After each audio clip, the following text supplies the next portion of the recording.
Hi, in this tutorial I would like to show you how to create a perfect circle in Krita. So if you would like to do it, you need to move your cursor to the left side, and here you have special tool. It is Ellipse Tool. You can use this tool by clicking on it, or you can use shortcut from your keyboard Shift J. So I choose this one option.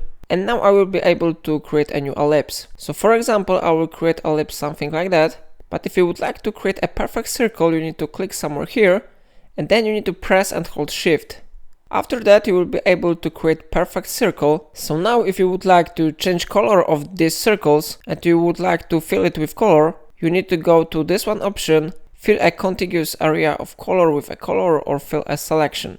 Then you need to select color that you want to use. For example, I will click on orange, and then I click inside the object.